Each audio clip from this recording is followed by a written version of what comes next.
Começamos agora mais um Minuto Agro. E essa edição ela tem um caráter especial.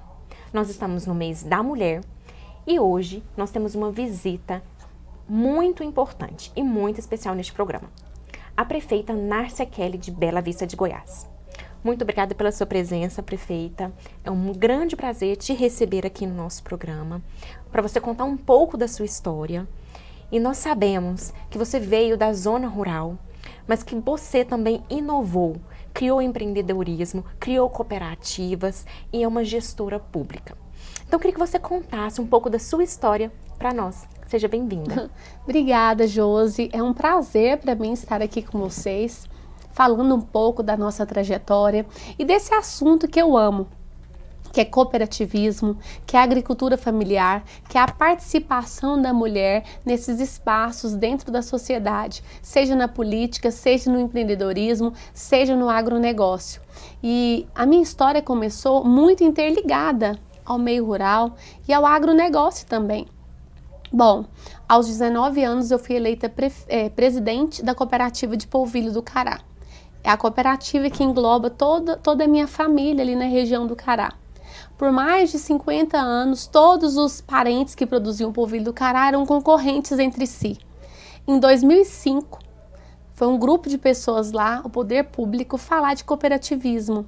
Nós montamos uma cooperativa, eu fui a segunda presidente dessa cooperativa, e no finalzinho da minha gestão de presidente, em 2008, o pessoal do governo, que tinha ajudado a gente muito mesmo com a nossa cooperativa, solicitou que alguém lá da região do Cará fosse candidato ou candidata a vereador naquelas eleições. O pessoal da região fez uma pré-eleição, me escolheram com 68% dos votos dessa prévia para eu ser a candidata a vereadora representando a região do Cará. Foi aí que tudo começou oficialmente. Mas a política sempre esteve presente na minha vida, né, no meu sangue. E o meu pai, que é uma pessoa que eu amo muito, sempre fala que eu gosto de gente, eu amo as pessoas. Então, que eu gosto de política por esse motivo. E eu concordo com ele. Desde pequena que eu aprendi que nós estamos nesse mundo para servir e não para sermos servidos. É uma frase que é um pouco clichê, mas é uma realidade. Uma realidade que nós aprendemos na região do Cará desde crianças. Lá, os pioneiros da região são os meus bisavós, Antônio Batista e a Dona Etelvina. E desde sempre trabalharam no sistema de mutirões, seja para construir uma casa, seja para pagar a cirurgia de alguém, seja para fazer uma festa, sempre as pessoas unindo em prol do mesmo objetivo. E o Dr. João Paixão, que é um dos maiores cooperativistas que eu conheço em Bela Vista hoje, ele fala que o maior cooperativista que ele conheceu na vida dele foi o meu bisavô. Só que ele nem sabia o que era cooperativismo. E eu quero aproveitar essa oportunidade para falar para vocês que o cooperativismo é a forma mais linda de associação que existe, na minha opinião. Porque não visa o dinheiro investido por cada pessoa na sociedade, mas cada sócio é visto como pessoa, independente da quantidade de polvilho que um cooperado entrega ou deixa de entregar na cooperativa, se é 1.000 quilos, se é 2.000, independente da quantidade de leite que um cooperado entrega, ambos têm direito a um voto na assembleia, que é a reunião que decide os rumos da cooperativa. Isso é muito bonito. Na maioria das empresas existentes no mundo, cada pessoa vale o que ela investe na empresa. Então esse é um dos grandes diferenciais do cooperativismo, sem falar dos outros, investimento na capacitação de todos, na qualificação de todos os envolvidos, a questão social dentro do cooperativismo que é muito grande. E um dos pontos principais, Josi, eu acredito que o nosso país, o nosso PIB vem do agronegócio, mas estados como Goiás, onde já ocorreu praticamente uma reforma agrária natural, né, com a morte das pessoas e depois dividindo com os filhos, a maioria das propriedades hoje são pequenas. Então, o agronegócio teve que se reinventar. A agricultura familiar é predominante na maioria das propriedades do nosso estado. E em Bela Vista é prova disso. Nós temos poucos grandes empreendedores no meio rural. A maioria são as famílias. E lá no Cará a gente tem esse case de sucesso. São famílias. Essas famílias precisam de um pouco apoio do poder público e graças a Deus nós sempre tivemos. E eu tento levar isso para os 4 cantos do nosso município onde eu vou. Porque vocês já pararam para pensar? Se o povo deixar de morar no meio rural, deixar de produzir, de onde vão vir os nossos alimentos, as máquinas não conseguem substituir as pessoas. As pessoas que moram no meio rural, que vivem aquela cultura, isso é muito importante. Sem falar da questão ambiental. Já imaginou se a gente parcelar o solo de todo o meio rural, não existir mais fazendas? Não vai ter recursos suficientes para todo mundo, não vai ter água suficiente, né? Vai faltar alimentos para a gente. Então é fundamental o papel do agricultor, da agricultora familiar. Eu defendo muito isso, defendo a fixação do homem no campo, defendo com que os jovens que são criados e formados pelos seus pais, ó, suando lá na roça, que fazem os seus cursos e muitas vezes se mudam para a cidade, eu defendo que seja repensado, que esses jovens sejam preparados para acontecer a sucessão familiar no campo. E é exatamente essa pauta que a gente vê que atualmente tem sido trabalhada e debatida muito no ramo do agronegócio, né? É a possibilidade do jovem permanecer na sucessão familiar. E tem sido bastante debatida. Nesse sentido também, falando especificamente sobre a mulher e o engajamento da mulher no campo, a gente sabe que os números foram bastante elevados da mulher no trabalho na zona rural. Seja através na agricultura, seja através também na parte de manufaturados, né? Seja através das feiras, dos artesanatos. Então, há uma crescente nesse nível e isso a gente tem verificado, questão de dados mesmo. Uhum. Também a questão da sucessão familiar. A gente tem verificado várias mulheres que hoje têm assumido a gestão de uma fazenda, a gestão de uma cooperativa, e isso é muito louvável na sociedade. Por quê? Porque antes eram áreas predominantemente masculinas, áreas que eram dominadas pelo homem. E a gente vê hoje a mulher inserida neste ramo, né, no mercado de trabalho, inserida na zona rural e satisfeita, feliz, produzindo e gerando diferença para o nosso estado, para as famílias e também para o desenvolvimento pessoal, que é o mais importante. Nesse sentido, eu queria que você falasse um pouquinho quais têm sido os seus desafios e qual tem sido a política pública que você tem adotado no seu município como gestora, que venham coibir toda a prática de violência, tanto na zona rural como também na zona urbana. Que venham políticas públicas que estão hoje no apoio à mulher no mercado de trabalho e também no cooperativismo.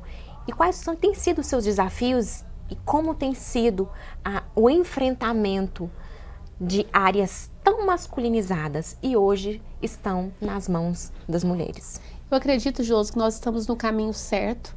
Realmente, a área da agricultura era uma área dominada pelos homens por muitos e muitos anos. E eu tenho um exemplo aqui muito bonito para dizer. A minha avó materna, meu avô se separou dela, minha mãe era muito nova, ela tinha 4 filhos. Ela foi uma das primeiras pessoas a produzir o polvilho do cará, a comandar uma fábrica de polvilho artesanal sozinha. Ela é pioneira na produção do polvilho do cará, mas no meio de 300 pessoas, de mais de 60 unidades de produção, era uma, há 50 anos atrás. E ao longo de todo esse período eu estava conversando com meu irmão. Hoje nós temos apenas uma mulher que lidera sozinha a sua produção, que é a comadre Eliane. No entanto, as demais mulheres participam como sócias dos seus esposos em todas as propriedades, produzindo o polvilho do cará. E o interessante que a gente fez ainda quando eu estava na cooperativa é que lá as esposas dos cooperados também têm uma cota. E quando eu faço palestras de cooperativismo pelo estado de Goiás, eu sempre provoco os presidentes a fazer o mesmo nas suas cooperativas. Porque o fato é que as mulheres sempre participaram, não na linha de frente, mas sempre ali trabalhando, auxiliando o esposo a administrar. E a cada dia mais, ela está como a atriz principal nesse cenário e não mais como coadjuvante. A cada dia mais, eu também tenho acompanhado esses dados, o quanto tem crescido as mulheres que realmente estão comandando as propriedades rurais. Isso é muito bacana porque antes precisava muito da força braçal. Talvez por esse motivo era uma área dominada mais por homens. Mas hoje, com a tecnologia, né, e com a garra da mulher, ela tem superado tudo isso. Então, é muito bacana de ver. Em Bela Vista de Goiás, uma das principais ações que eu fiz, que eu acredito que deu um espaço muito grande para as mulheres, é que 50% dos cargos de primeiro escalão na nossa gestão são ocupados por mulheres. Que bacana. Desde 2009, quando eu assumi como vereadora em Bela Vista, que eu trabalho políticas públicas voltadas para o empoderamento da mulher, contra a violência da mulher, pela igualdade entre homens e mulheres, e a gente tem feito isso através de inúmeras ações, projetos de lei, que tratam de políticas públicas voltadas para esse sentido. Nós temos buscado pessoas que são referências na área para falar com as mulheres, nós temos ouvido essas mulheres e como prefeita, nós temos investido muito, mas muito mesmo, na ação social, em órgãos como o CREAS, como o NASF, que tem contato direto com as famílias e que conseguem entender onde está acontecendo esse ambiente de violência doméstica. Isso é muito, muito importante, isso tem que ser falado, que a maioria dessas mulheres que passam por essa situação, elas não têm voz, elas não têm onde falar, elas têm medo. Então, agentes políticas como eu, mulheres como você que tem esse espaço, todas nós mulheres que temos alguém para nos ouvir, nós não podemos nos esquivar, nós temos que tratar deste assunto. O estado de Goiás é o terceiro estado pior do nosso país para a mulher viver no que se refere à violência doméstica. Eu estava comentando que nos últimos índices que eu peguei de violência do estado de Goiás, todos os índices reduziram, todos, menos a violência contra a mulher. A violência contra a mulher, os feminicídios aqui no estado cresceram 7%. É algo que está muito próximo a cada um de nós. E a mulher tem que entender que ela não está sozinha nessa luta. Em Bela Vista de Goiás, nós encaminhamos um projeto de lei para a Câmara, solicitando que as empresas prestadoras de serviço do município separem 5% das vagas de trabalho para as mulheres vítimas de violência, o que é muito importante, porque a maioria dessas mulheres dependem emocionalmente, mas financeiramente do agressor. Então esse trabalho nós temos feito, eu tenho lutado muito para gerar emprego para as mulheres de Bela Vista de Goiás, porque eu tenho certeza que trabalhando elas vão ter uma força maior para sair dessa situação. Desafios são muitos. O ambiente da política também é um ambiente muito machista. Nossa cidade, que é centenária, nós só tivemos 4 vereadoras, eu fui a terceira da história, 3 vice-prefeitas, eu também fui a terceira, e apenas uma prefeita.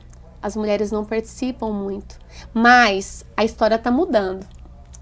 Antigamente era quase impossível ver uma criança falar que sonhava em ser prefeita. Hoje eu posso dizer para vocês que um dos maiores presentes que eu tenho, um dos maiores pagamentos que eu tenho com o meu trabalho e o meu empenho é ver uma criança me falar: Nárcia, quando eu crescer eu quero ser prefeita igual você. Isso é muito bom. Elas estão entendendo que a política também é espaço para a mulher. E eu quero que vocês que estão nos assistindo pensem nisso. Nós somos mais de 50% da população. A política é o maior instrumento para fazer a diferença na nossa sociedade. Vocês precisam participar. Procurem um partido, qualquer um que seja, um que você tenha afinidade. Se filie, seja candidata, está no momento. Nós precisamos participar. Nós não somos melhores que os homens e nem piores de forma alguma. Nós somos iguais. Nós temos que dar a nossa contribuição.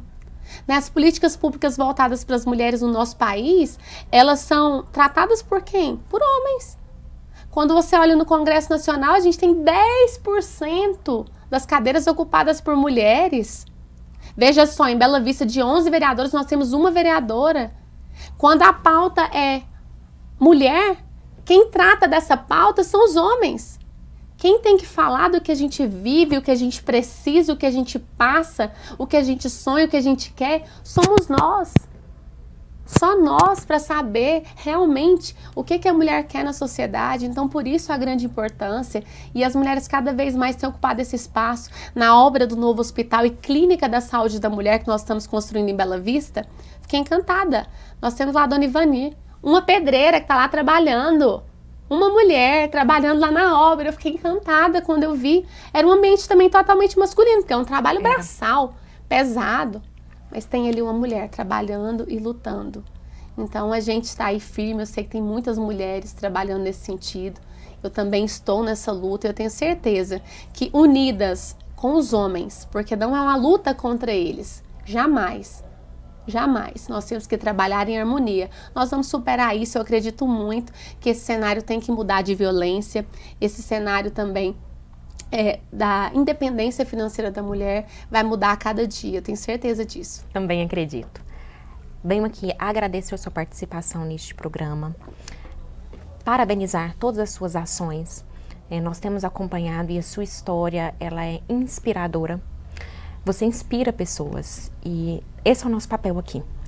Nós, como mulheres que estamos à frente, nós temos que inspirar outras mulheres a levantarem a bandeira e dizerem: há espaço para o mercado, há espaço para a política, há espaço para nós. Com certeza. E esse espaço foi seu.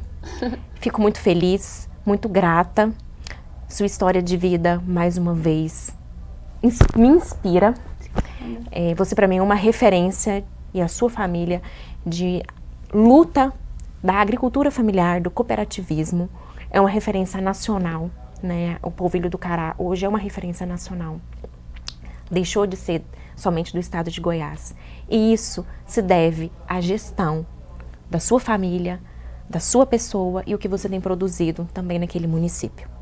Então, fica aqui a nossa gratidão, a nossa torcida para que você possa continuar o seu trabalho e levar esperança, levar mudança de vida e gerar outras expectativas em muitas mulheres e homens também. Porque eu tenho plena certeza disso, que hoje, tanto a bandeira feminina como também os homens têm acompanhado o seu trabalho e sabem a diferença que você tem feito, tanto no seu município, como também em relação ao agronegócio. Muito obrigada, Josi. Eu quero deixar uma informação aqui muito importante. Eu não vim do meio rural, eu estou no meio rural. Porque eu moro na região do Cará até hoje, meninas. Eu me casei e moro lá no Cará. Então é possível sim trabalhar, empreender, fazer a diferença, participar de tudo que é necessário morando na roça. E eu tenho o maior orgulho de dizer isso. E para finalizar, nesse mês da mulher, 8 de março é o Dia Internacional das Mulheres, eu quero dizer a vocês que todas as nossas conquistas, se hoje eu estou aqui falando, estando prefeita, é graças aos movimentos sociais, aquelas mulheres que disseram não à opressão que elas sofriam, aquelas mulheres que sentiram interesse de participar, de votar, de serem votadas. É um direito muito recente para as mulheres brasileiras, 80 e poucos anos que a gente tem direito ao voto. E a ser votada há menos tempo ainda, porque esse direito a gente adquiriu depois. E agora a nossa próxima luta é pelo fim da violência contra a mulher. Isso só vai acontecer quando nós nos mostrarmos. Vamos para as ruas. Sexta-feira, amanhã, 6 de março, nós faremos uma belíssima caminhada pacífica pelo fim da violência contra a mulher. E eu quero deixar aqui o convite para você, Josi, para estarei presente. Todos aqueles que te assistem nesse programa maravilhoso, agradecer esse espaço e pedir a vocês, mulheres, vamos cultivar a sororidade, esse sentimento em que todas nós somos irmãs. Vamos recomendar outra mulher no mercado de trabalho. Vamos sentir alegria de ver outra mulher brilhando. Vamos fazer isso, vamos ser amigas umas das outras, porque quando uma mulher vence, todas nós vencemos. Quando uma mulher é agredida, um pedacinho de nós ali também foi agredido. Nós temos que entender que nós somos únicas, que nós somos juntas, que nós somos irmãs. Isso é muito importante. Um feliz Dia da Mulher para todas vocês, para você, Josi, e que o Dia da Mulher não seja simplesmente 8 de março, mas que seja todos os dias do nosso ano. Muito obrigada. Aqui finaliza mais um Minuto Agro. Nos acompanhe nas redes sociais. Espero no próximo programa. Até já.